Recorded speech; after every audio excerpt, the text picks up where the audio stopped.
Pagkalabas namin ni Gray ng coffee shop at agad ko siyang itinulak. Parang nagulat pa siya sa ginawa ko.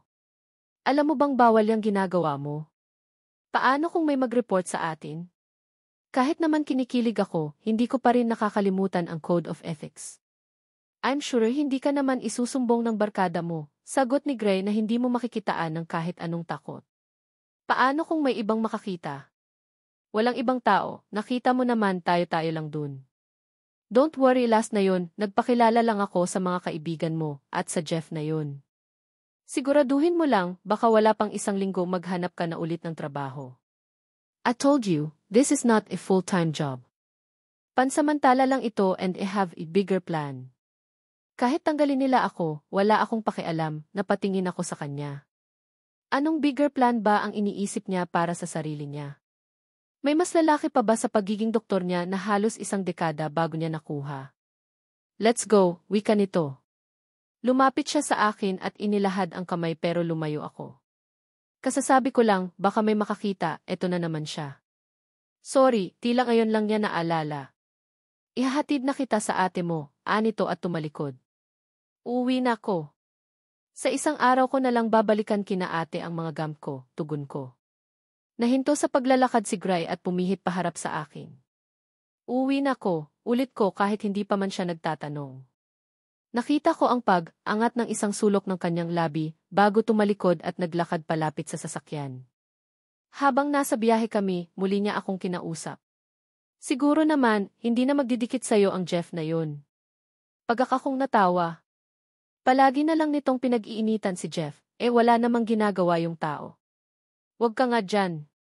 Ikaw na nga itong may sabi diba, ikaw ang ipinalit ko sa kanya. Kaibigan ko lang si Jeff, hindi naman kami nagliligawan nun, sagot ko. Kita ko ang pag-aliwalas ng kanyang mukha, kaya pagtitripan ko muna siya. Si Jungkook lang naman itong makulit.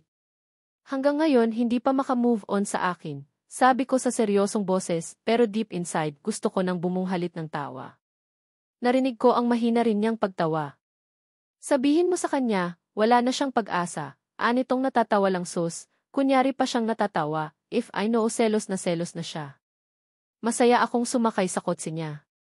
Enjoy ko sana yung biyahe namin lalo na at may music pa na masarap sa tenga. Kaso abala naman yung kanina pang tumatawag sa cellphone ni Gray. Nasa center console ang cellphone niya, ayaw naman niyang sagutin dahil nagda-drive.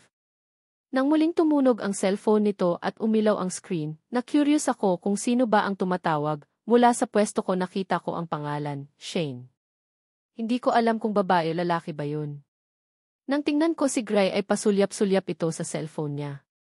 Gusto mo sagutin ko para sa'yo, alok ko, kanina pa kasi tapos todo pa ang volume. Biglang nabalisa si Gray at mabilis na sumagot. No, tanggi nito. Napanguso ako, grabe naman siya makareact. Akala mo aagawan. Pagdating namin sa mansion, inihatid pa rin ako ni Gray hanggang sa labas ng silid ko. I'm glad you're back, anito tumango ako at tipid na ngumiti sa kanya. Hindi ko alam ang isasagot, pinakiramdaman ko na lang siya. Dati-rati ay kusa na itong pumapasok na isip kong baka aalalangan lang siya dahil kababalik ko lang at inaakalang magagalit ako. Gusto mong pumasok, tanong ko pero pinagsisihan ko agad-agad ang aking sinabi at gusto ko na tuloy tuktukan ang aking sarili. Hindi na, alam kong pagod ka. Hindi na kita abalahin. Isa pa, may mga kailangan pa akong puntahan, I need to head out now. May welcome party pa sa university mamaya para sa mga employee, anito. Tumango na lang ako. Saktong tumunog na naman ang kanyang cellphone na nasa loob ng bulsa niya. Nagpaalam na si Gray at tumalikod. Saka sinagot ang tumatawag sa telepono nito. Sorry, I was driving. Hindi agad ako pumasok sa silid at sinundan lang siya ng tingin. Narinig ko pang tumawa si Gray habang nagmamadaling umalis. Nang makalayo na siya saka naman ako pumasok sa kwarto ko. Napatingin ako sa kabuuan ng silid ko. Kailan lang ako lumipat sa bahay na ito pero na-miss ko agad ang kwarto ko. Dati laging nakababad si Gray dito sa loob basta nandito ako. Ipinagtaabuyan ko pa nga siya para lang masolo ko ang silid na ito. Pero ngayon para wala na siyang ganang maglagi dito saka ko naman hinahanap-hanap ang pangulit niya. Lumipas ang oras at nag-dinner na't lahat pero hindi pa rin siya bumabalik. Tumambay pa nga ako sa salas at doon nagbasa ng libro, pero ang totoo ay hinihintay ko lang talaga siya. Kaso inabot na ako ng antok, hindi pa rin siya bumabalik. Kaya nagpasya na lang akong matulog. Medyo nalungkot ako ng konti. Umuwi ako, tapos siya naman itong aalis. Ang sabi ni Gray kahapon, dun daw ulit ako mag-lunch sa opisina niya kung gusto ko. Siyempre naman gusto ko. Hindi ko na nga siya nakita kagabi tapos maaga pa itong umalis kaninang umaga. Iba ang schedule ko ngayon, mas maaga ang break at bakanting oras ko.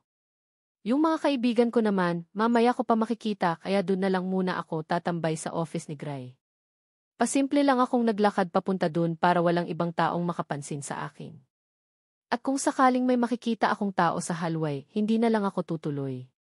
Wala namang mga nakatambay nung dumaan ako, kaya tuloy-tuloy lang ako sa paglalakad hanggang sa marating ko ang office niya. Nasa labas pa lang ako ng pintuan, may naririnig na akong tawanan. Boses ni Gray at isang babae. Eto na naman ako, may kausap na naman siyang iba, kinakabahan na agad ako pero pilit ko yung iniwaksi sa isip ko. Medyo nakaawang naman ang pintuan kaya binuksan ko na ito.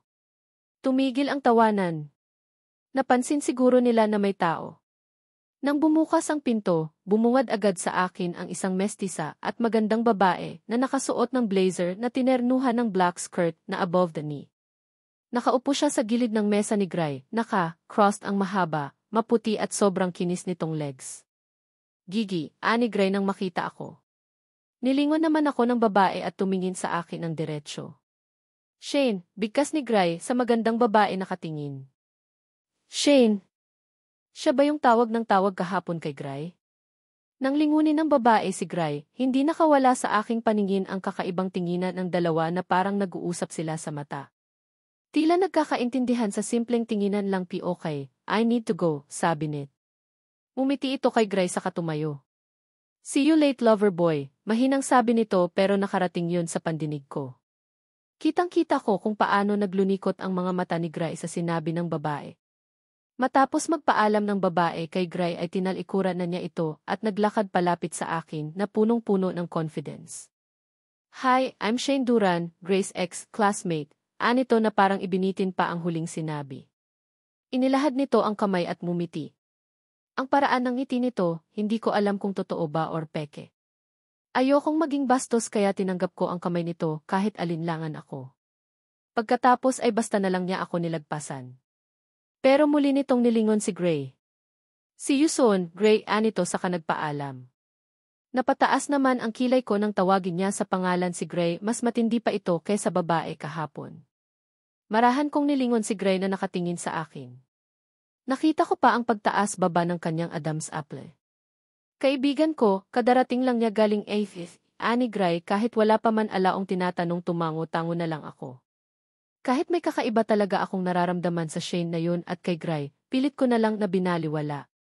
Marami na akong naririnig at nababasa, nagkakasira daw ang dalawang tao, kahit ano pa mang relasyon dahil sa kawalan ng tiwala, baka hindi na lang ako pumunta ulit dito sa office mo kung hindi rin naman importante ang gagawin ko. Sabi ko nang matapos na kaming kumain. Takang tumingin sa akin si Gray. Ayokong ma-issue. Buti na nga lang walang tao kanina sa labas. Pero paano sa susunod, ayoko nung napaparanoid ako na baka may makakita sa akin, paliwanag ko. Labag man sa loob ko yun, pero yun ang tamang gawin. Ayokong mapahamak kaming dalawa ni Gray. Mabuti na yung nag-iingat. Kita kong napabuntong hininga si Gray. Mukhang naunawaan na rin niya ang sinabi ko dahil hindi na ito kumontra. Okay, hindi rin naman ako palagi dito sa university. Lang oras lang ako dito. I have other commitments outside. I'll be very busy from now on, said nito. Napaisip tuloy ako sa sinabi niya saan naman kaya siya pupunta paglabas niya ng university. Bakit bigla na lang ay magiging busy siya, may kinalaman kaya ito sa Shane na yun? Bigla na lang kasi itong sumulpot, bigla na ring naging busy si Gray. Gusto ko sanang magtanong sa kanya. Less self, never mind. Ayokong mag-isip ng masama. Sa ngayon ang gusto kong isipin ay kung paano magpapaliwanag sa mga kaibigan ko na siguradong ungakatin ang eksenang ginawa ni Gray kahapon sa coffee shop. I can sense that there's something going on between the two of you, Ani Jeff na tila hindi na nagulat at parang confirmation lang sa kanya ang pagtatapat ko sa kanilang tatlo. Bakit di mo agad sinabi? Nakakatampo ka naman, nakangusong sambit ni Santi. Nahihiya kasi ako. Alam mo yun, 18 pa lang ako pero parang live-in na kami. Di ba nakakahiya, pabulong kong sabi kahit kaming 4 lang dito sa outdoor sport arena. Namilog ang mga mata ni Santi. Kung kasing gwapo ni Doc ang ka-live-in ko. Ipagsisigawan ko pa, anito. Sabay kaming humagikik ni Nika dahil sa sinabi ni Santi. Si Jeff naman ay nangingiti lang na nakikinig. Jeff, sabay-sabay kaming napalingon sa surmigaw. Tumayo bigla si Jeff nang makita ang mga ito. Bagong tropa, tanong ko. Tumango si Jeff, yung iba, yung isa dun pinsan ko, paliwanag nito. Okay, sige, see you. Ingat, ani Nika dahil alam naming aalis na si Jeff para sumama sa mga ito. Sinundan namin siya ng tingin hanggang sa makaalis ito kasama ng tropa niya. Paglingon ko kay Santi ay titig na titig ito sa akin at naniningkit ang mga mata. Napakunot ang noo kong nagtataka sa kanya. Alam mo, nahihiya lang akong itanong ito kanina. Pero since wala na si Jeff, itatanong ko na, wika ni Santi na hindi nagbabago ang ekspresyon ng mukha. Kumusta naman si Doksa, alan mo na, tanong nito sa kabumingis-ngis. Pinamulahan akong bigla ng mukha. Naramdaman ko na lang ang paglagapak ng kamay ni Nika sa balikat ko. Ay. Mabuti pa siya, kinikilig na sabi ni Nika. Ano ba kayo? Wala nga butata, sagot ko na nakanguso. Sabay na napatingin sa akin ang dalawa. Maniwala ako. Sa itsura pa lang ni Doc halatang praktisado yan, ani Santi. Akala mo naman. Marami kang alaran, sabi ni Nika. Naku Gigi, ang gwapo ni Doc, dapat lagi mo siyang babantayan. Kita mo naman yung mga kaklase natin, halos tumulo ang laway nung nagle-lecture ang boyfriend mo. Ani Nika na parang tinatakot ako. Medyo kinabahan ako sa sinabi niya. Parang kinumpirma lang niya ang mga inaalala ko. So hindi lang ako nakakapansin nun. So hindi lang dahil nagsiselos ako or insecure. Nakita mo ba sa EDC page na pinost ng school natin kagabi? May welcome party kagabi, andun si Doc. Mukhang iba ang umaaligid sa kanya kagabi ani Nika habang kinakalikot ang cellphone nito. Pagkway ipinakita sa akin ang screen. Yan ewan kung sila ba yung date pero halos lahat ng kuha, magkasama silang dalawa, anito. Di ko alam ang mararamdaman ng makita ang pictures. Si Shane yung babaeng kasama ni Gray sa mga litrato at sila nga ang palaging magkasama. Parang ang saya-saya nila. Kaya pala gabi na siyang umuwi kagabi. So si Shane pala ang date niya. Bakit hindi ako ang isinama niya? Agad ko ring sinagot ang sarili kong katanungan. Hindi nga pala ako pwede, bawal. Kahit anong bantay ang gawin niyan kay Doc, kung maakit yun sa iba, maaakit yun. Ang dapat gawin niyang si Gigi, laging mabango, para hindi maghanap ng iba. Tawa lang ang itinugon ko kay Santi, kunwari hindi na, bothered. Araw-araw akong naliligo no saka hindi ko iniisip yun. Bahala sila. Sabi ko lang yun.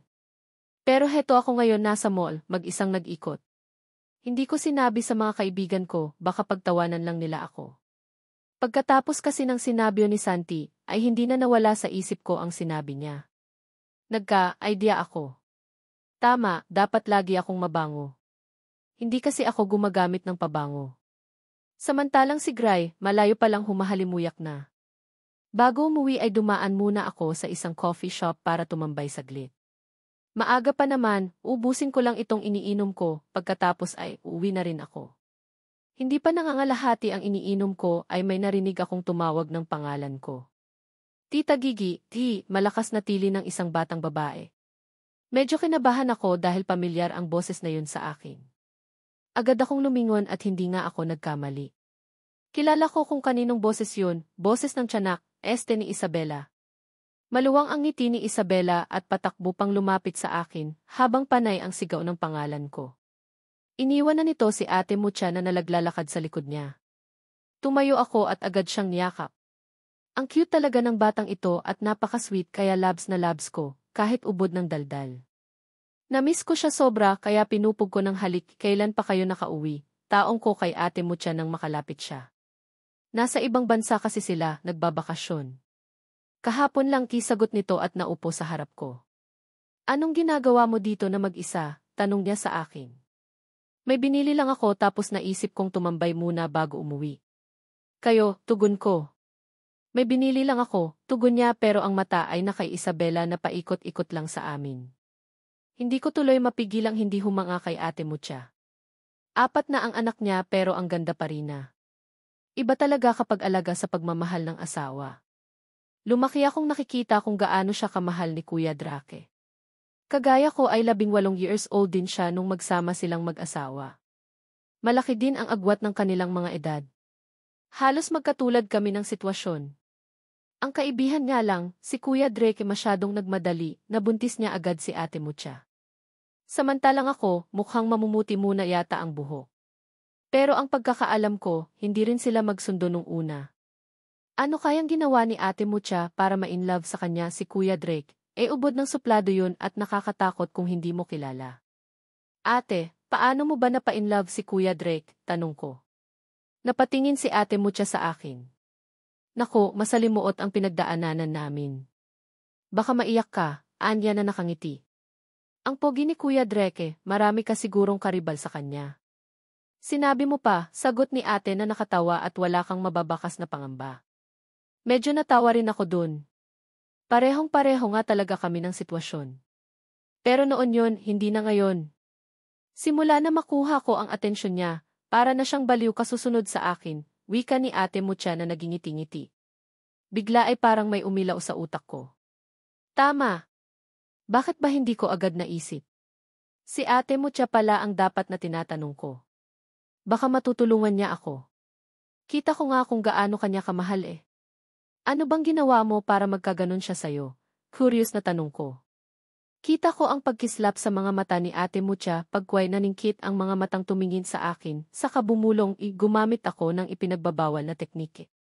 Ikinuwento sa akin ni Ate Mucha ang ginawa niyang aakit kay Kuya Drake dahilan kung paano siya napansin ni Kuya Drake. Hindi ko i-advise sa'yo na gawin yung ginawa ko. Swerte ko lang na pinanindigan ako ng asawa ko, isa pa kasal na kami nun. Kaya walang masama kahit pagawin ko yun, paliwanag niya sa akin. Ikinuwento ko kasi sa kanya ang mga gumugulo sa isip ko, yung tungkol sa amin ni Gray.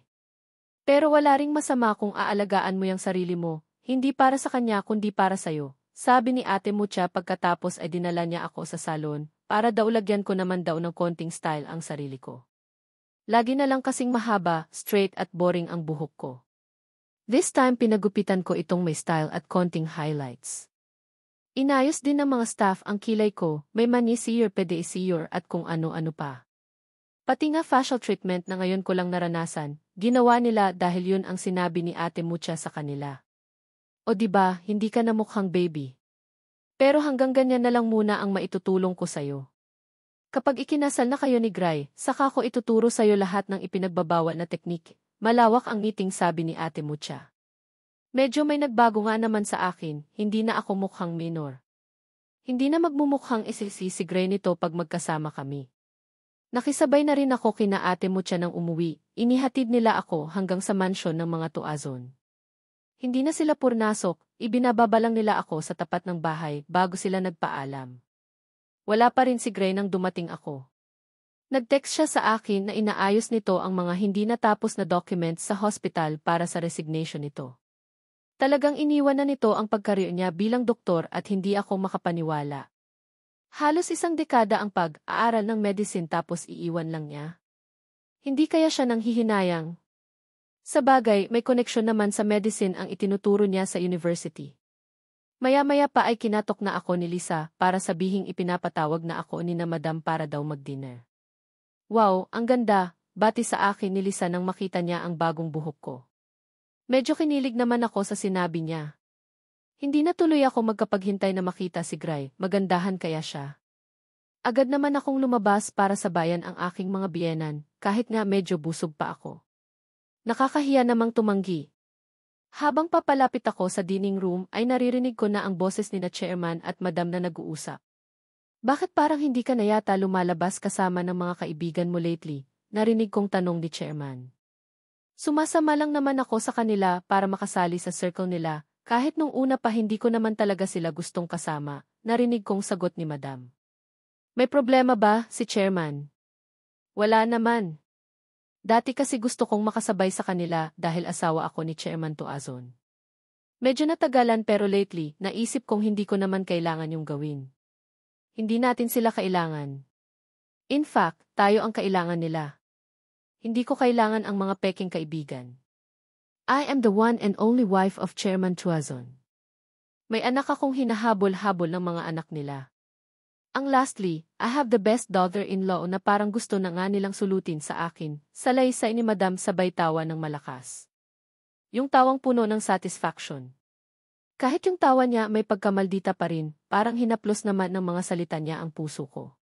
Marahan akong umatras at humakbang palayo at saka napangiti. Pagkalipas ng ilang saglit ay naglakad akong muli palapit sa dining room na parang wala lang at walang narinig. Ayokong malaman nila na narinig ko ang kanilang usapan. Good evening po, bati ko sa kanila at saka naupo. Tumango lang ang dalawa sa akin. Wala pa ba si Grayson? Tanonig ni Chairman nang makaupo ako. Wala pa po, Chairman, sagot ko. Dahil kaharap ko si Madam, kitang-kita ko ng panlakihan niya ako ng mata. What? Eksag na namang sambit nito. Hindi mo ba alam kung sinong mga kaharap mo? Tala akong tumingin sa kanya. Kami ang parents ng asawa mo, tapos tatawagin mong Chairman ang ama niya. So anong tawag mo sa akin? Madam po, matapat kong sagot. Oh my God, anito at inilagay na naman sa tapat ng dibdib ang kamay niya, tapos ay tumingin kay Chairman na parang hindi makapaniwala. Hindi ka ba naturuan ng manners? Patuloy nito habang ako naman ay nakikinig lang sa kanya. Hindi ko alam pero bakit parang hindi ako nakakaramdam ng kahit anong pagkairita sa kanya ngayon. Ayoko mang aminin, lihim akong natatawa sa kanyang ginagawa. Nang mapasulyap ako kay Chairman ay kita ko ang nangingiting mga mata nito habang nailing na pinapanood ang asawang exaggerated kung magsalita, Mom and Dad, yan dapat ang itawag mo sa amin.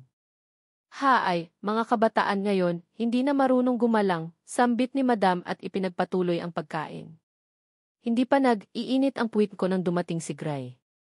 Titig na titig ito sa akin kaya nakonkoyos akong bigla. Kahit hindi niya sabihin, obvious naman na napansin niya ang pagbabago ko dahil sa paraan ng pagtingin niya. Matapos kumain ay inihatid na niya ako sa labas ng aking silid. Good night, sabi ko sa kanya nang nasa tapat na kami ng pintuan. Kunyari ay wala lang sa akin at tumalikod na ako. Gigi, pigil niya sa akin. Marahan akong pumuhit paharap sa kanya. Hindi ko inaasahan ng haplusin niya ang aking kaliwang pisngi. Pinigilan ko ang mapapikit ng maramdaman ang mainit na haplos ng kanyang palad. You look beautiful tonight, anito at binigyan ako ng matamis na halik sa labi. Hindi naman nagtagal ang halik na yun. Unti-unti umangat ang kanyang mukha. Good night, anito at saka siya tuluyang umalis. Agad naman akong pumasok sa silid at doon ay muli kong inalala ang halik ni Gray. Nagandahan siya sa akin.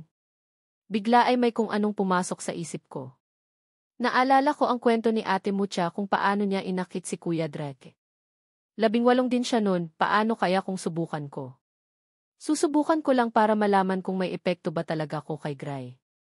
Kaya naman dali-dali akong pumasok sa banyo. Naligo ako at siniguradong mabango ako. Nang matapos ay pinatuyo ko ang aking katawan. Tinapis ko ang tuwalya sa hubad kong katawan. Lumabas muna ako para kunin ang aking cellphone saka muling bumalik sa banyo. Umupo ako sa sahig at ipinuwesto ang aking sarili. Nang satisfied na ako sa aking pwesto ay dinial ko ang phone number ni Gray. Nakakailang ring pa lang ay sinagot na niya ito. Hello T. Anito sa kabilang linya. 1 tandang bawas 2 tandang bawas 3, action. Ang sakit, nadulas ako sa banyo, hindi pa ako tapos magsalita ay agad na naputol ang tawag. Bakit naputol? Sinubukan kong tawagan ulit siya pero hindi naman sinasagot. Idadial ko pa sana ng isa pa nang bumukas ang pintuan ng banyo. What happened? Nag-aalalang si Gray ang pumasok. Medyo iningiwi ko ang aking mukha. Nadulas ako sagot ko. Mabilis siyang lumapit sa akin at agad niya akong binuhat na parang bagong kasal. Ikinawit ko ang aking 2 kamay sa kanyang batok at halos magdikit na ang aming mga mukha.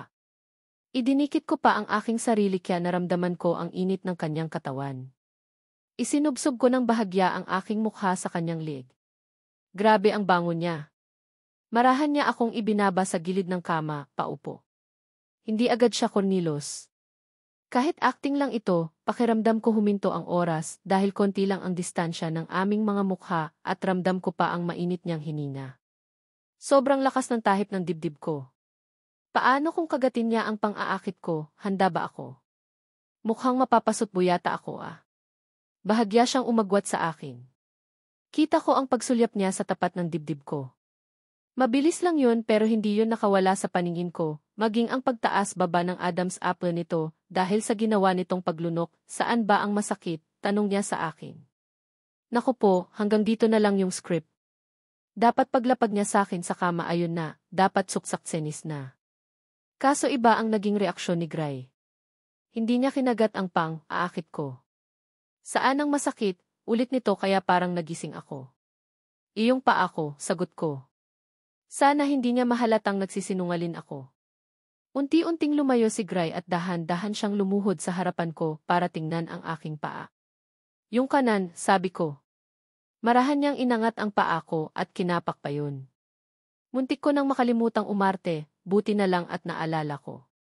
Aray, kunyari ay daing ko. Wala namang namamaga. Bibigyan na lang kita ng ointment, anito. Pwede bang ikaw na lang ang maglagay, tanong ko sa kanya. Tumingin siya sa akin ng ilang saglit. Muli ay hindi nakawala sa paningin ko ang pagsulyap niya sa aking mga hita. Pero mabilis din nitong iniba ang direksyon ng tingin at saka tumayo. Sandali, anito at lumabas ng silid. Tinuktukan ko ang sarili ko. Nakakahiya ka, Gigi. Ang baduy ng acting mo. Manang-mana ka sa tatay mo. Inayos ko ng konti ang pagkakaupo ko saka naghintay kay Gray. Napaupo ako ng tuwid nang muli siyang pumasok ng silid. Pero sa likod nito ay ang kasambahay na si Cheryl. Ang sexy naman, bulalas ni Cheryl habang nakatingin sa akin. Saka ko lang na-realize na nakatapis nga lang pala ako ng tuwalya. Nagkatingingan pa kami ni Gray pero ito ang unang nag-alis ng tingin at hinarap si Cheryl. Yung kanang paa niya, turo ni Gray.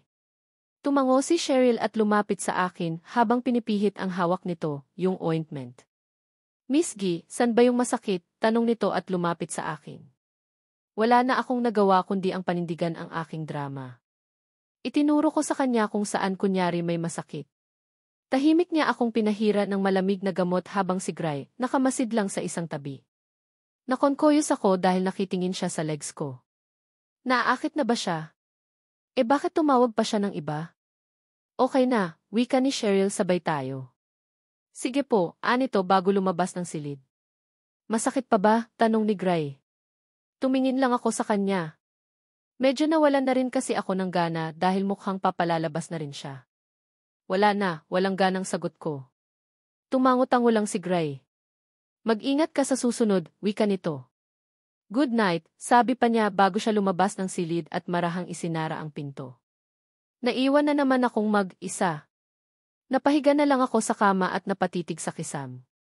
Confirm, wala siyang pagnanasa sa akin. Mag-aalas 12 na, pero gising na gising pa rin ako.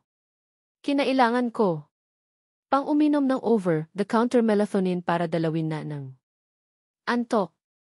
Nakatulong naman yun dahil maya-maya pa ay namimigat na ang tulukap ng aking mga mata.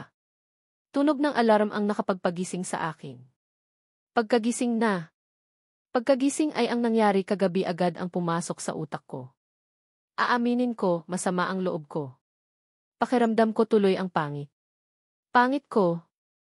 Ang laki na nga ng ginastos kahapon ni Ate Mucha para lang sa makeover ko tapos parang wala lang sa kanya lahat ng yun. Yung may mangyari sa amin, hindi din yun ang habol ko pero yung magpakita man lang ba siya na may epekto ako sa kanya, okay.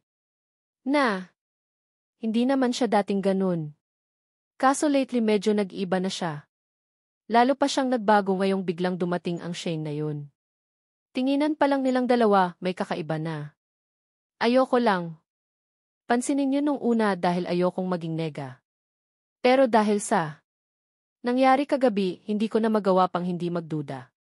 Sana pala. Hindi na lang ako bumalik dito sa mansion kung alam ko lang na ganito ang babalikan ko. Mabuti na lang mas maaga umalis ng bahay si Gray, hindi pa ako. Ready na makaharap siya. Baka mahalata pa niya na may kakaiba sa akin, tapos hindi ako makapagpilig at maibulalas ko sa kanya ang aking saloobin. Bandang siyamde, nasa school na ako, naka-received ako ng tawag mula kay ate, ang agaha. Nagyayaya itong lumabas mamayang 2:00, may magandang restaurant daw siyang nakita at gusto niya akong isama. Nasabi ko, kasi sa kanya na hanggang 12 noon lang ang klase ko ngayon at wala na akong ibang lakad pagkatapos nun. Wala rin akong trabaho. Ngayon araw na ito. Mamaya ko na lang ikukwento kay ate ang nangyari kagabi. Gusto kong malaman kung anong opinyon niya. Kung valid ba na magduda ko kay Gray at mag-isip ng masama sa kanila ng Shane niya. Mabuti na lang din at hindi ngayon araw na ito ang General Physics isa ko. Hanggang ngayon, ni hindi pa nga nagte-text or nagpaparamdam man lang si Gray sa akin. Siguro mabuti na rin yun dahil nga hindi ko pa siya kayang harapin. Pero kung kailan naman iniiwasan ay saka ko pa siya aksidenteng makikita. Malayo pa ay tanaw ko na siya. Naglalakad siya at mukhang papunta na sa opisina niya. Nasa bandang gilid ako kaya hindi niya ako nakita. Pero biglang nagsalubong ang aking 2 kilay nang makita na naman yung Shane na malawak ang ngiting sumalubong sa kanya. Tapos ay kumapit ito sa braso ni Gray. Etong si Gray naman hindi man lang kumontra, sa halip ay tumawa pa ito. May sinabi pa ang babae sa kanya, tapos ay umiling-iling lang si Gray na nakangiti. Ramdam ko sa ngiting yun ang kakaibang saya at may kakaibang kinang sa kanyang mga mata. Napahawak ako sa aking dibdib dahil bigla itong nanikip ang sakit. Parang pinipiga. Naglakad pa ang dalawa patungo sa direksyon ng opisina ni Gray. Hindi ko tuloy maiwasang hindi maghinala kaya sinundan ko sila. Papalakas ng papalakas ang kabog ng dibdib ko habang papalapit ako sa opisina ni Gray dahil malayo pa lang ay may naririnig na akong tawanan sa loob. Malakas at parang ang saya-saya nila. Boses ng Shane ang naririnig kong malakas na tumatawa. Sunod kong narinig ay ang boses ni Gray na nagsalita. Sige ka, hahalikan kita ng thread, yung hinding-hindi mo makakalimutan. Sumunod ay ang patili at halakhak ng babae. Ano ba, saway nito? Saktong nasa tapat na ako ng nakaawang na pinto at tuluyan ko na yung binuksan. Parang sinaksak ang puso ko nang makita ang posisyon nila. Si Gray, nakayakap mula sa likod ng babae. Ang babae naman, pilit na kumakawala sa nakapahigpit na yakap ni Gray sa kanya. Ang sakit. Parang hinihiwa ang puso ko dahil sa nakita. Sabay pa silang nahinto sa kanilang ginagawa nang makitang bumukas ang pinto at makita akong nakatayo sa kanilang harapan. Hindi na ako nagdalawang isip pa at mabilis na tumakbo palayo. Mabilis akong nakababa ng hagdan habang nanlalabo na ang aking paningin. Ayoko mang umiyak pero kusa nang nagpatakan ang mga luha ko kahit hindi ko pinapayagan. Gigi, narinig kong sigaw ni Gray. Hindi ko alam kung nasaan o kung gaano na ako kalayo sa kanya. Ayokong lumingon dahil ayoko nang makita ang kanyang pagmumukha. Mag-aalas 12 na, pero gising na gising pa rin ako. Kinailangan ko pang uminom ng over-the-counter melatonin para dalawin na ng antok. Nakatulong naman yun dahil maya-maya pa ay namimigat na ang tulukap ng aking mga mata. Tunog ng alarm ang nakapagpagising sa akin. Pagkagising ay ang nangyari kagabi agad ang pumasok sa utak ko. Aaminin ko, masama ang loob ko. Pakiramdam ko tuloy ang pangit-pangit ko. Ang laki na nga ng ginastos kahapon ni Ate Mucha para lang sa makeover ko, tapos parang wala lang sa kanya lahat ng yun. Yung may mangyari sa amin, hindi din sis yun ang habol ko pero yung magpakita man lang ba siya na may epekto ako sa kanya, okay na. Hindi naman siya dating ganun. Kaso lately medyo nag-iba na siya, lalo pa siyang nagbago ngayong biglang dumating ang Shane na yun. Tinginan pa lang nilang dalawa, may kakaiba na. Ayoko lang pansinin yun nung una dahil ayokong maging nega. Pero dahil sa nangyari kagabi, hindi ko na magawa pang hindi magduda.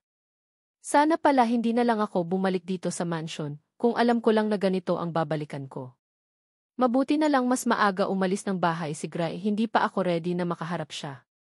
Baka mahalata pa niya na may kakaiba sa akin, tapos hindi ako makapagpilig at maibulalas ko sa kanya ang aking saloobin.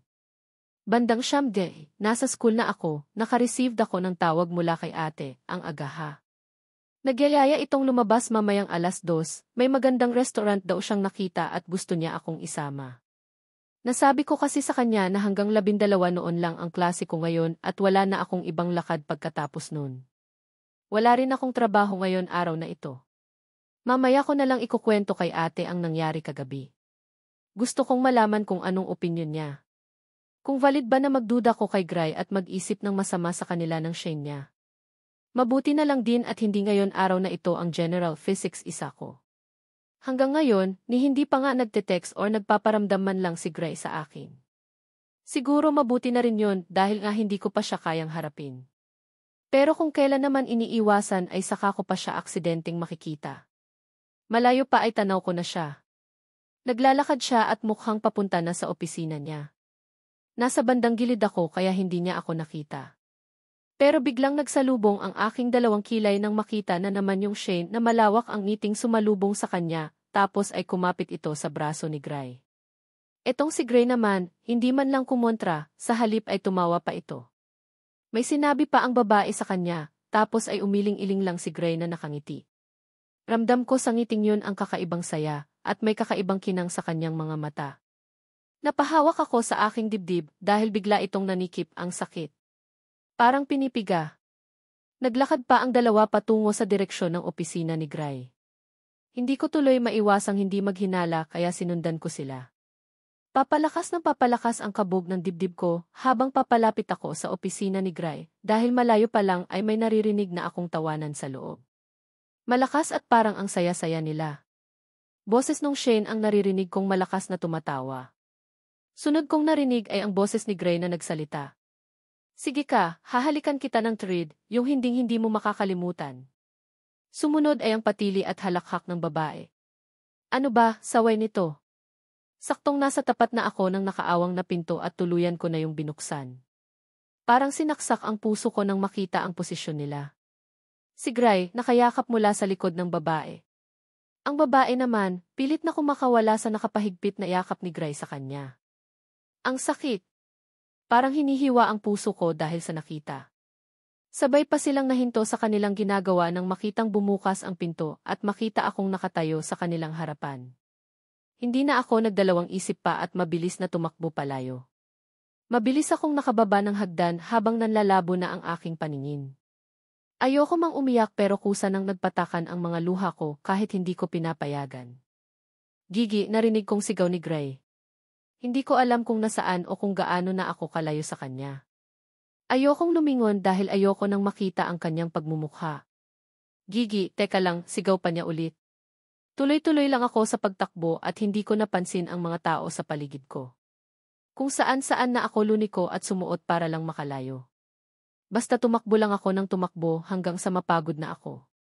Huminto lang ako nang makarating sa isang tahimik at bakanting lugar na hindi pamilyar sa akin. Nang lingunin ko ang paligid, mukhang nasa ibang zone na ako ng school. Wala na ako sa engineering department. Hindi ko na matandaan kung paano ako nakarating dito at anong department ito. Walang tao rito kundi ako kaya pinakawalan ko na ang kanina ko pang pinipigilang pag-iyak. Bigla kong naalala ang sinabi niya. I love teaching pero may mas importante akong dahilan. Kaya pala, dahil dumating na yung hinihintay niya. Umuwi lang ito ng bansa, nakalimutan na agad ni Gray lahat ng pangarap niya. Akala ko okay na kami, iba kasi ang ipinaparamdam niya sa akin. Buong akala ko pa nga, ako ang dahilan kung bakit siya nag-resign sa hospital. Nag-assume naman agad ako. Ang tigas kasi ng ulo ko, sa kanya ko na mismo narinig na hindi siya sigurado sa nararamdaman niya sa akin. Akala ko kasi na baka pagtagal, matutunan niya rin akong mahalin, pero wala pala, meron palang nauna. Siguro nung makita niya ulit si Shane, naging malinaw na siya kanya kung ano ba talaga ako para sa kanya. Narinig kong tumutunog ang aking cellphone, si Gray tumatawag hindi ko yun sinagot at agad ko itong binaba. Muli na naman itong tumawag, pinutol ko rin ito kagaya ng nauna. Maya-maya pa, may dumating na text message. Hindi ko na yun pinag-aksayan pang silipin dahil alam kong sa kanya rin yun galing. Sa halip na basahin, pinatay ko na lang ang cellphone ko dahil ayoko nang makarinig ng kahit ano pa mula sa kanya. Sinaway ko na ang sarili ko. Mga 30 minutes na rin kasi akong umiyak. Mabuti na lang at wala masyadong taong dumadaan kung nasaan man ako ngayon, kaya walang nakapansin ang pag-iyak ko. Normal lang siguro yung maiyak, initial reaction sa ganitong sitwasyon. Pero tama na, nasa school ako at kailangan kong bumalik sa ayos. Nasasaktan ako, pero walang mangyayari kung magmumukmok lang ako dito. Kaya pinunasan ko ang aking mga mata at inayos ang aking sarili, pilit na kinakalimutan ang nangyari habang itinutuon ang atensyon sa mga taong durmaraan. Pero mahirap pala dahil kahit ayoko namang isipin ay kusa na lang pumapasok sa utak ko ang nangyari. Hindi ito magic na isang sabi ko lang ay kaya ko nang malimutan. Sa tantya ko ay mga 1:00 na ng hapon.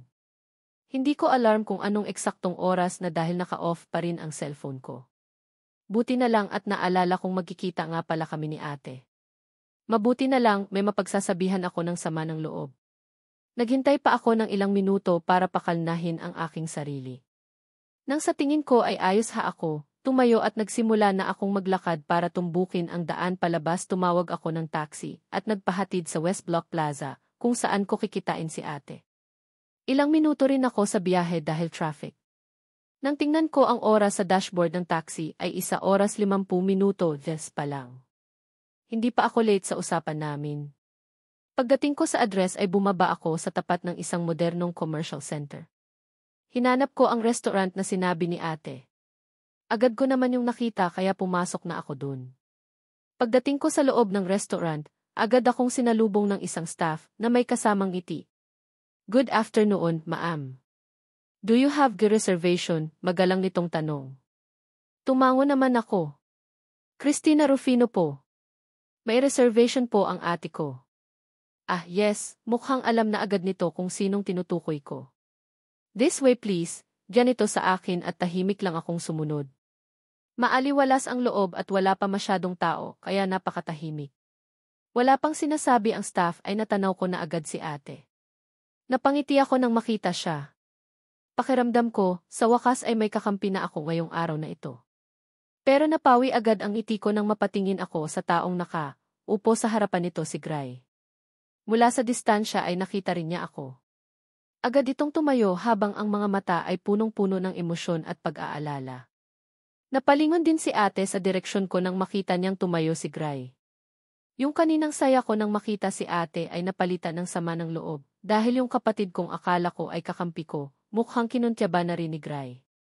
Agad akong tumalikod at humakbang papalayo. Mabilis kong tinumbok ang daan palabas ng restaurant. Ngunit bago ko pa marating ang pintuan, meron na naman akong nakasalubong, si Kuya Andrew. Pero naagaw ng atensyon ko ang magandang babaeng kasana nito, si Shane. Nakakapit ang kamay nito sa braso ni Kuya Andrew kagaya kung paano niya hawakan si Gray kanina. Tumingin si Kuya Andrew sa akin sa ngumiti. Gigi, bati nito. Palitan ang tingin ko sa kanilang dalawa. Bakit magkasama sila? Magkakilala kayo, takang tanong ko kay Kuya Andrew. Sasagot pa sana ito pero inunahan na siya ni Shane. Of course, we're ex-classmates, nakanggising sabi nito. 1 week ago. Nagkakayaan ang buong barkada ngayong gabi sa bar. Semi-private. Ang pwesto nila, may sariling booth kaya hindi masyadong maingay. Nakainom na si Gray at ramdam na niya ang tama ng alak. Napaparami na yang iniinom mo, paalala ni Andrew dito. Magpapasundo na lang ako sa driver namin, tugon ni Gray at patuloy lang sa pag-inom. Parang mini-reunion nilang magkakaibigan ngayong gabi. Biglang nagkayayaan dahil dumating ang isa pa nilang barkada na 5 taong tumira sa VC. Ang pinakamatinik sa lahat pagdating sa mga babae. Huling bisita nito sa Pilipinas ay 3 years ago pa. Ngayon ay nagbabalik na ito for good sa Pilipinas. 2 months na siya dito sa Pilipinas pero dahil busy ang lahat, ngayon na lang nagkaroon ng time na magkita-kita at I welcome ang balikbayan nilang kaibigan. Kaya pati ang barkada nilang si Lemuel na may trabaho sa Cebu ay biglang napaluwas ng Manila. Maya-maya pa ay bumukas ang pintuan ng bar. Napalingon agad. Silang lahat. Isang magandang babae na parang isang modelo ang pumasok. May tindig, may presensya at napaka-confident ang dating nito, si Shane. Huminto ito at tumingin sa kanyang likuran para hintayin ang kasama pa nitong babae, kagaya niya ay maganda rin ito. Umiti si Shane sa babaeng kasama, sunod ay ikinawit ang braso sa bewang nito. Matinik pa rin, nakangising sabi ni Roel. Barkada nila si Shane mula pa nung college. Mapagkakamalan mo. Siyang isang modelo dahil sa ganda. But, she's a femme lesbian, feminine kung kumilos at manarmit. Pero romantically and emotionally attracted sa kapwa babae. High school pa lang nang mag-out ito, kaya alam na nila ang tungkol sa status nito bago pa man nila naging barkada. She's cool and smart. Kaya nakasundo nila. Ano, bibinyagan ba natin yung kasama niyan, wika ni June na may nakakalokong ngiti. Pwede ba namang hindi? Lahat dumadaan sa binyag. Last na. Nabinyagan si Andrew. Nagtawanan silang lahat ng maalala ang pang-good time ni Gray dito nung honeymoon nito kaya ilang araw ding hindi agad score kay Tintin. Siraluyang si Gray, hindi umubra yung pandidistract niya sa asawa ko sa hospital kaya yung honeymoon ko ang pinagtripan. Sambit ni Andrew na natatawa na lang sa nangyari. Maging si Gray ay hindi malwasang mapangiti ng maalala ang kanyang kalokohan. Pero parang tradisyon na yun sa kanilang maglakaibigan. Kapag may ipinapakilalang girlfriend or niligawan. Ang isa sa kanila, kailangang binyagan. Mul nilang nilingon ang paparating na si Shane. Bana naman, nailing na sabi ni June. Sayang ang kaseksihan. Hindi mo talaga mahahalatang tibo ang loko, ani Rafael. Nilingon ni Gray si Rafael. Umayos ka, baka masapak ka na naman yan. Hindi na ako aawat. Sa susunod, tudyo ni Gray sa kaibigan. Natawa naman si Rafael. Dahil sa sinabi nito. Matagal na kaming okay ni Shane. Alam naman niyang lasing lang. Ako nun, ani Rafael. Nasapak na kasi ni Shane si Rafael nung minsang magbar silang magkakaibigan. College pa lang sila noon at hindi pa mga sanay uminom ng alak. Etong si Rafael, nalasing at wala sa sariling hinalikan si Shane. Galit na galit si Shane at sinapak niya si Rafael.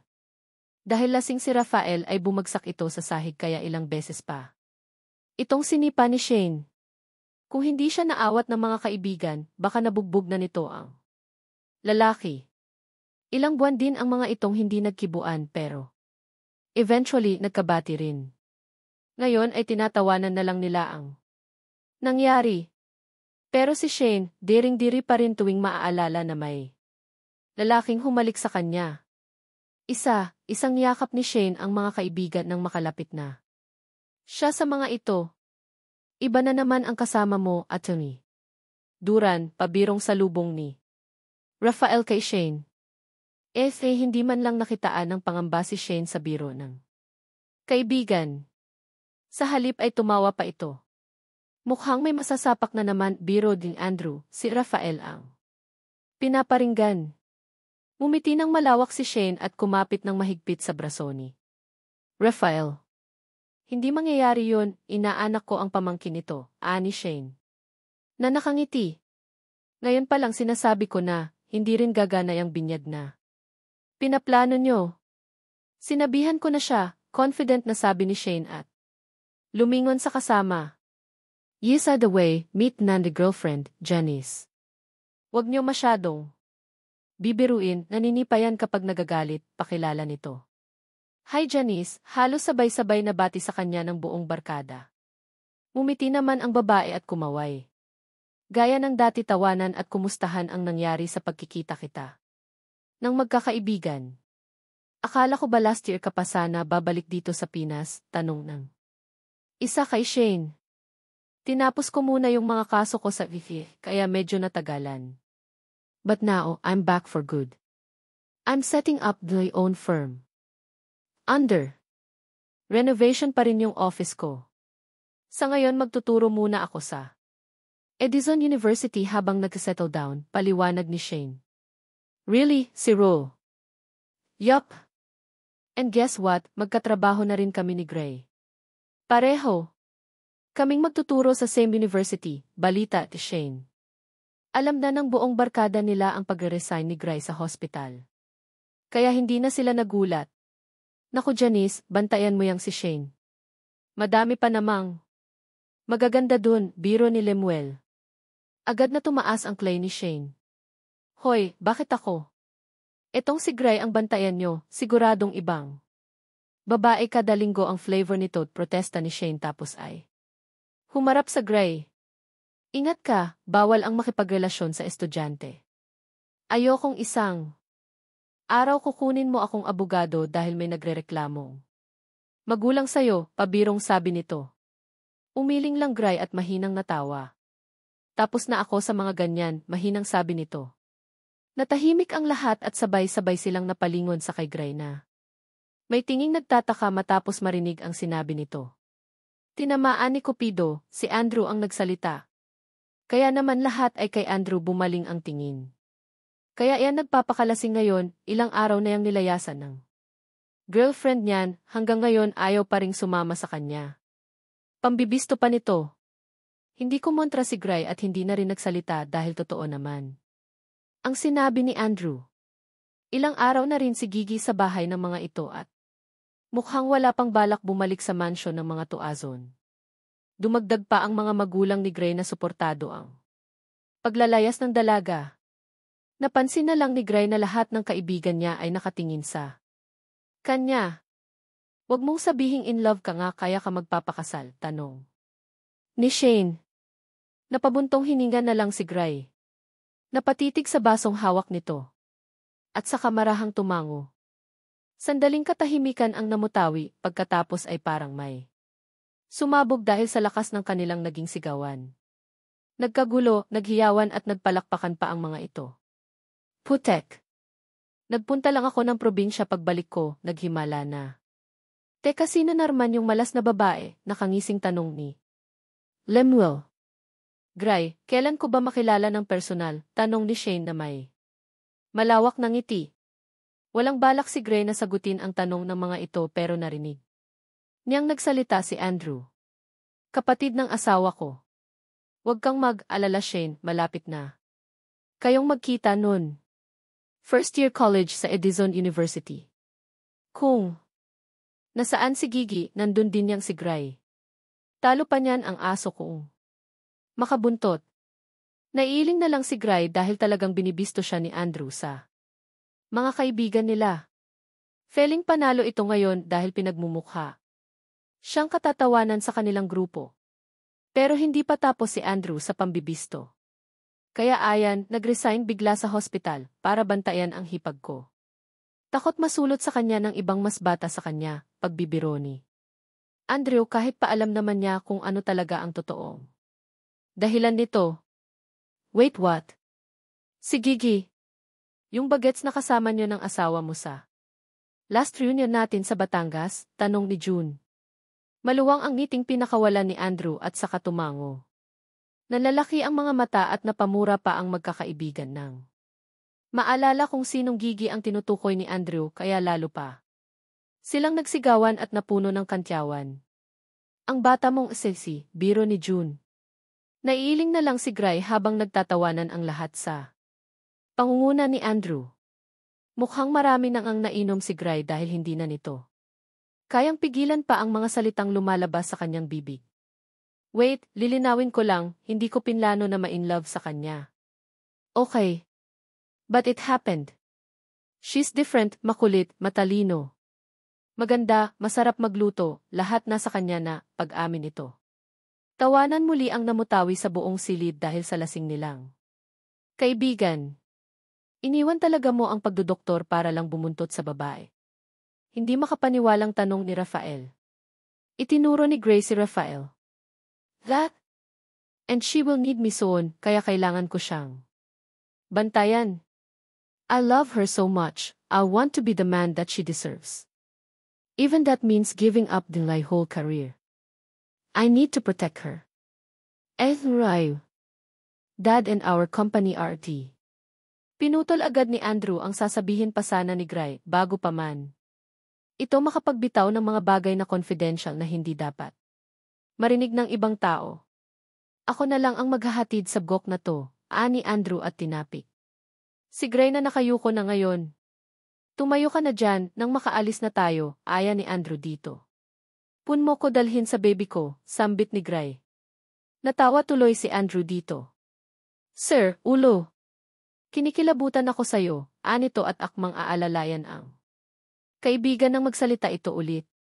Miss na miss ko na ang baby ko, nakayuko pa ring sabi ni Gray. Lasing na nga ito dahil hinding-hindi magsasalita si Gray ng mga ganitong bagay lalo na sa harap ng mga kaibigan.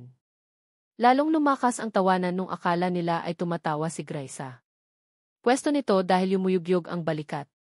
Pero nahinto at natahimik silang lahat ng may kakaiba na silang naririnig mula kay Gray.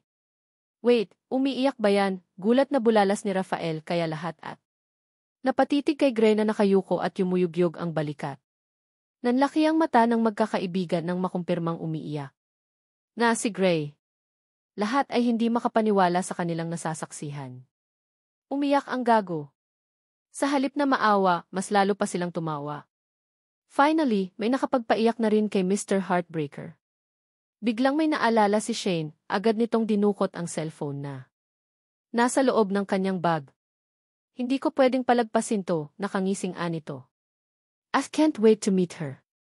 Dapat binyagan na rin yan, patuloy pa ni Shane habang sinisimulang i-video ang lasing na kaibigan. Agad na tumuhay si Gray dahil sa sinabi nito. No. Wag si Gigi, napakabata pa nun. Wala pa yung alam sa mga ganitong biruan, mariing sabi ni Gray kahit halatang lasing na. Pero hindi pa tapos si Gray. Tumingala ito at patuloy na nagsalita. Not din by Gigi. She's so pure, innocent and beautiful, anitong. Nakangiti sa kawalan na animoy nasa harapan ang babaeng tinutukoy. Napangiwi si Shane dahil sa itsura ni Gray at sa sinabi nito. Ang lakas ng tama nito. Iwi mo na yang bayaw mo, Andrew. Baka. Dito pa magsukayan, wika ni Shane. Hindi pa rin ito makapaniwala sa nakikitang ginagawa ng kaibigan. Dahil sa lahat nakakilala niya, si Gray ang huling taong inaakala niyang magkakaganito. Okay na ba ang papel nila? Tanong ni Andrew kay Shane. Yes, everything's taken care of. Naayos na nung sekretary ko yung marriage license nila. Hindi ako authorized na magkasal pero nakausap ko na yung tito kong judge. Kaya pwede na silang magpakasal anytime, paliwanag ni Shane. Tumango-tango lang Andrew. Muling nagsalita si Shane habang nakatingin kay Gray. Ang sabi ng baliw na yan, within this month gusto na niyang makasal sila, nagmamadaling masyado. Akala ko naman gusto lang magpakasal niyan dahil tumatanda na.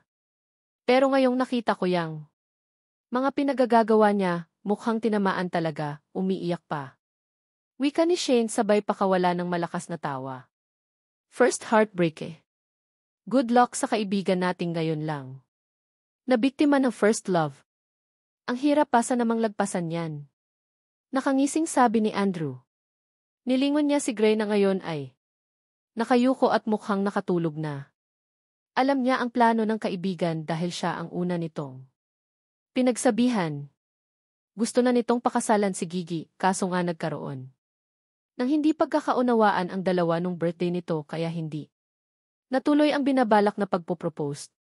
Ganun pa man, itinuloy pa rin nito ang pag-a-apply ng marriage license sa tulong ni Shane. Alam na alam ni Andrew kung ano talaga ang totoong nangyayari. Napapailing na lang ito habang pinapanood ang kaibigang lasing na. Lasing, hindi lang sa alak kundi sa pag-ibig. Kaya nga kahit ang profesyon nitong ilang taong pinaghirapan, handa nitong isakripisyo at bitawan para protektahan ang babaeng mahal. I can't believe it either. Pero ang sarap sa mata, witnessing the downfall of a certified babaero, wika ni Andrew. Anong ginagawa mo rito? Tanong ko kay Shane na bigla na lang itong sumulpot sa opisina ko. Tumawa agad ito ng malakas. Ganyan ka ba tumanggap ng bisita? Napaka-unprofessional. Ako pa. Naman itong spinag, ayos mo ng kasal nyo tapos ganyan lang ang sasabihin mo. Liray, kiyay, baka gusto mo, divorce nyo agad ang ipaayos ko, ani Shane at nagpalinga-linga pa ito sa kabuuan ng opisina, parang may hinahanap ang mga mata nito. Bumungtong hininga na lang ako dahil may kutob na ako kung bakit. Slea naririto, tinalikuran ko siya at bumalik ako sa pagkakaupo sa swivel chair. Wala ka bang klase ngayon at may oras kang maggala, tanong ko. Sa kanya halbang ang mga mata ko ay nakatutok na laptop. Andito ba ako kung meron? Itatanong ko lang naman kung attend. Kamamayan ng welcome party. Balak kong pumunta, ikaw. Tanong nito. Naningt ang mga mata kong tumingin sa kanya. Alam kong hindi welcome party ang ipinunta mo rito ngayon. Wala. Sige grito, sarbit ko. Malutong na natawa si Shane. Palbhasa gawain mo kaya takot ka sa saril mong multo. Huwag kang mag-alala, hindi ako gaganti sa'yo, anito. Ang ganting sinasabi ni Shane ay yung binyag pinag-uusapan naming magkakaibigan sa bar. Sabay pa kaming natawa nang maalala muli ang pangyayaring yon. Hindi lang kasi si Andrew ang ginawan ko ng binyag na yon. Isa na rin si Shane pero napakatagal ng panahon nun. Sa sobrang tagal. Ngayon ko na lang ulit naalala. Yung una sanang magiging girlfriend nito ay naudlot ng dahil sa akin. Nalaman naming darating ang nililigawan ni Shane sa kondo. Nito kaya nagplano na agad ako. Nang dumating ang babae, lumabas. Akong nakabrief lang at nagpakilalang live-in partner ni Shane. Galit. Nagalit yung babae at agad na umalis. Dahil dun napurnada yung first girlfriend sana nito. Isang taon din bago ako kinausap ni Shane. Nagka-girlfriend lang ito kaya napatawad na ako. Sabihin ko kaya dyan sa girlfriend mo, live-in partner tayo dati. Kagaya nung ipinalabas mo sa nililigawan ko, nakangising sabi ni Shane, may halong pagbabanta ang tingin nito. Matalas ang tingin ibinato ko sa kanya. Pagkuway seryoso at mariin. Akong nagsalita. I'm telling you right now. Napakabata pa ni Gigi. Okay, taas ang kamay na sabi ni Shane. Humakbang ito. Palapit at naupo sa gilid ng table ko. Classmates, okay na, tanong ni Shane pero nakakaloko pa rin ang tono nito. Hindi ako sumagot at bumuntong hininga na lang. Ayoko nang magsalita ng kung ano at baka matrigger pa ang baliw na kaibigan ko. At gawin talaga ang banta nito. Basta umayos ka, seryosong sabi ko sa kanya. Lakas ng loob mo dati mang good time. Akala mo hindi ka mayin. Love. Heist, ang karma nga naman. Anong pakiramdam na? Nagbabackfire na sa'yo lahat ng kalokohan mo, tumatawa pang sabi ni Shane. Mapakla akong natawa at napailing na lang dahil may halong katotohan ang mga sinabi nito. Nahinto kami sa pag-uusap nang bumukas ang pintuan at niluwal.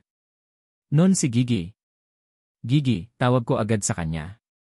Naalala ko na baka kung anong pang masabi nitong si Shane kay Gigi. Shane, tawag ko sa kaibigan ko na may himig pagbabanta. Tinapunan ko siya ng nagbabantang tingin, kita ko sa mga mata nito na may naglulumikot na naman sa utak. Mabuti na lang at nagpaalam agad si Shane at hindi gumawa ng ikakasakit pa ng ulo ko. Pero bago magpaalam ay may mga sinabi pa. Itong halos busalan ko na ang bibig pero hindi ko na lang siya pinatulan dahil baka ibuko pa ako nito kay Gigi sa kasal na pinaplano ko. Gusto kong sa akin niya malaman ang tungkol sa kasal sa oras na mag-propose ako. Yop, gusto ko nang pakasalan si Gigi. Nag-iisip lang ako kung paano magpo-propose sa kanya. Gusto ko na ring makasal sa lalot madaling panahon dahil hindi ko alam kung hanggang kailangan ko pakayang magtis. At nang makita ko siyang nakatapis lang ng tuwalya ay sobrang pagtitimpi ang aking ginawa para lang huwag makalimot. Kung lagi kaming magkasama sa isang bubong siguradong may mangyayari sa aming dalawa. At napatunayan ko na rin noon hindi ko pala kayang lumipat ng kondo dahil hindi ko kayang malayo sa kanya. Kung may magyayari man ulit sa aming dalawa, I'll make sure she walks down the aisle first. I deeply respect Gigi and now understand what it means to truly love someone. Medyo natagalan bago ako nakapagdesisyon but everything I did was for her. I was just careful with LA actions. I was protecting her and our relationship from any premature decisions. Ngayon ay sigurado na ako. Alam kong pareho lang kami ng nararamdaman. Finally, I know exactly what need to do for us. Kaya tinawagan ko agad si Shane after kong manggaling sa silid ni Gigi. Gulat na gulat ito nang sabihin kong gusto ko nang magpakasal. Kinabuksan. Siguradong hindi matutuwa ang mga magulang ni Gigi pero wala na akong pakialam. Alam ko namang papayag sila sa kasal pero hindi sa ganitong biglaan. Kaya naman si Andrew at Tintin lang ang sinabihan ko sa pamilya ni Gigi dahil alam kong walang magiging problema sa kanila. I don't wanna take chance with Drake. Hindi ko alam kung anong iniisip nito. Mabuti na yung nakakasiguro na hindi mapupurnada ang plano ko.